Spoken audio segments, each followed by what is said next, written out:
Assalamualaikum warahmatullahi wabarakatuh. Bersama saya Ismail Fahmi, kembali lagi di acara Bincang Jalan. Dan kali ini bersama dengan Haidar Bagir, seorang tokoh muslim Indonesia dan pemikir yang mempengaruhi alam pemikiran khususnya muslim dan Indonesia pada umumnya. Mulai dikenal pada tahun 80-an dari penerbitan buku Mizan dan Salman ITB.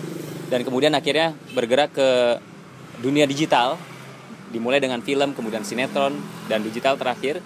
Dan yang terakhir adalah proyek pendidikannya melalui sekolah, mulai dari tingkat dasar hingga tingkat menengah atas. Dan untuk itu kita berawal di sini. Ini adalah kantor Mizan. Disinilah bisa dibilang kiprah Haidar Bagir dimulai. Seperti apa perjalanannya? Langsung saja kita tanyakan ke Bapak Haidar Bagir. Assalamualaikum Pak. Assalamualaikum warahmatullahi wabarakatuh. Pak, kita mengenal Bapak itu mulai dari tahun 80-an. Mulai dari tahun 80-an awal khususnya, ketika Bapak bersama teman-teman di Salman ITB berinisiatif untuk mendirikan sebuah penerbitan yang bisa dibilang bukan pakemnya pada saat itu. Mulai dari pengemasan dan juga pemikiran-pemikiran yang dibawa oleh penerbitan saat itu, yaitu Mizan. Itu bagaimana awal mulanya? Ya, itu bukan sesuatu yang sepenuhnya direncanakan, tapi memang terkait sangat erat dengan berbagai latar belakang gitu ya, juga minat saya. Jadi saya ini berada di atau dibesarkan di satu keluarga di mana agama itu sudah merupakan bagian tidak terpisahkan dari kegiatan kita sehari-hari. Ayah saya itu almarhum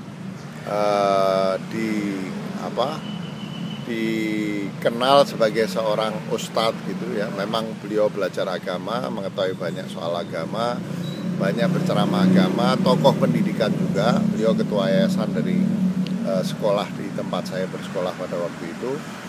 Jadi memang ketika saya beranjak menjadi besar, itu semangat untuk dakwah itu sudah sangat kuat tertanam di dalam diri saya. Sejak saya SMP, SMA, terlibat di dalam kegiatan sekolah, itu banyak sekali melakukan berbagai kegiatan yang terkait dengan dakwah Islam gitu ya. Nah, di sisi lain ayah saya ini juga pedagang batik. Saya berasal dari Solo ya. Mungkin dari situ juga mengalir darah entrepreneur gitu ya, wira swasta pada diri saya. Nah, sehingga ketika saya sekolah di ITB Bandung, dan kita tahu bahwa sekolah di perguruan tinggi itu artinya setelah lulus kita akan mesti bekerja gitu ya. Nah, ketika saya masuk ITB, otomatis saya tertarik untuk masuk di dalam kegiatan Masjid Salman ya. Nah, di situ saya belajar macam-macam hal, belajar berorganisasi ya. Tapi yang paling penting ketika saya aktif di Salman pada waktu itu adalah masjid kampus pertama yang merupakan saksi paling penting terbentuknya apa yang oleh almarhum Cak Nur disebut sebagai kelas menengah baru muslim. Artinya apa? Kelompok muslim yang berasal dari keluarga muslim santri pada waktu itu telah mencapai tingkat pencapaian ekonomi ya, yang membuat mereka sudah layak dimasukkan ke dalam kelompok yang biasa disebut sebagai kelas menengah ya. Nah, di Salman itu kita tahu Salman itu menawarkan satu revolusi terkait dengan cara dakwah Islam pada waktu itu. Jadi tidak lagi hanya mengundang ustadz-ustadz yang latar belakangnya semata-mata ilmu agama, tapi mengundang ahli sains, ekonomi, sosial, semua diundang untuk berceramah di situ. Dan rupanya ini menarik kelas menengah baru yang terbentuk pada waktu itu untuk kemudian menjadikan Salman sebagai pusat kegiatan keagamaan mereka ya.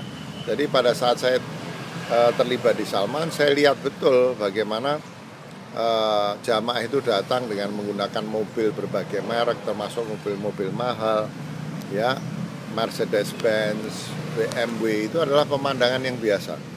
Mereka datang ke Salman, mereka merasa cocok dengan cara dakwah Salman, lebih sesuai dengan selera mereka. Nah, saya melihat itu di depan mata saya dari hari ke hari.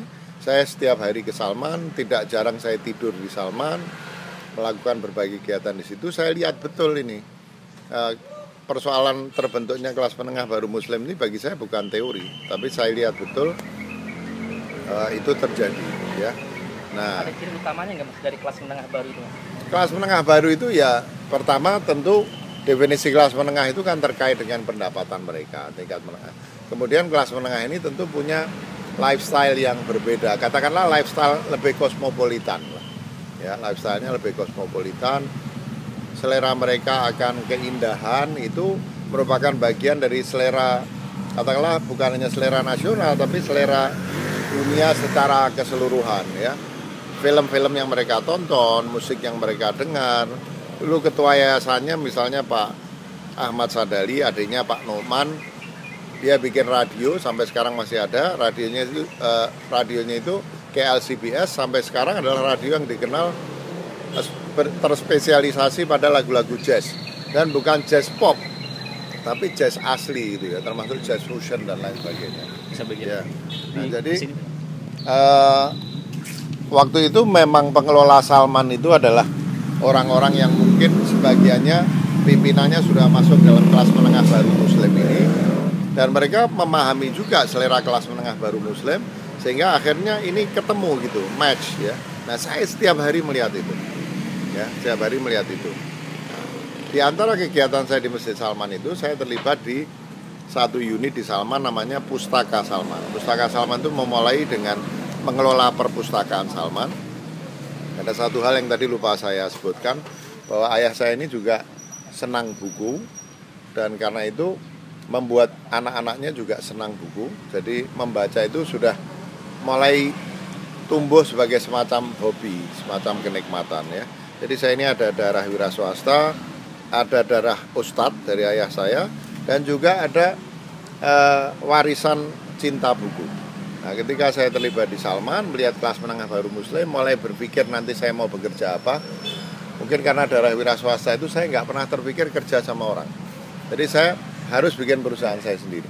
Sehingga akhirnya terbentuklah keinginan kuat untuk membuat satu perusahaan penerbitan buku yang beda dengan penerbit-penerbit buku tradisional pada waktu itu, tapi kali ini dirancang yang produk-produknya itu bisa memenuhi atau memuasi selera kelas menengah baru Muslim itu.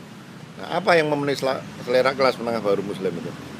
Dari pilihan temanya. Mesti tema-temanya tidak semata-mata tema tradisional tentang tata cara sholat dan lain sebagainya, tapi arahnya ke pemikiran. Dan tidak terbatas pada pemikir Islam Indonesia, tapi mereka juga ingin tahu apa yang berkembang di berbagai negara, baik itu di negara Timur Tengah maupun negara-negara Barat.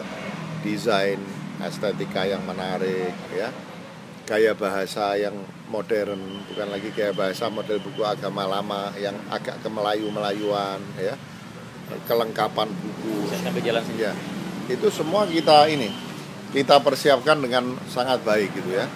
Nah, akhirnya kita bikinlah mizan yang terbukti memang betul-betul bisa menarik perhatian kelas menengah baru ini ya, termasuk diantaranya mahasiswa-mahasiswa Muslim dari keluarga Muslim santri yang makin banyak pada waktu itu, untuk kemudian mereka menjadi pelanggan mizan gitu ya. Nah, jadi kesimpulannya apa? Penerbit mizan ini bagi saya memenuhi semua kriteria untuk sebuah dream job, sebuah pekerjaan impian Seorang Haidar. Ya, saya. Jadi pertama, dia menjanjikan sebagai tempat mencari nafkah. Dia memberi saya wadah untuk mengembangkan hobi saya baca buku, ya, menulis juga. Saya sejak muda suka menulis. Sejak mahasiswa saya sudah menulis di koran-koran nasional juga. Yang ketiga, dia juga menjadi wadah saya berdakwah. Jadi saya dakwah lewat penerbitan buku, saya menyalurkan hobi lewat penerbitan buku, saya cari uang juga dari penerbitan buku. Jadi inilah yang mungkin orang sekarang menyebut a dream job.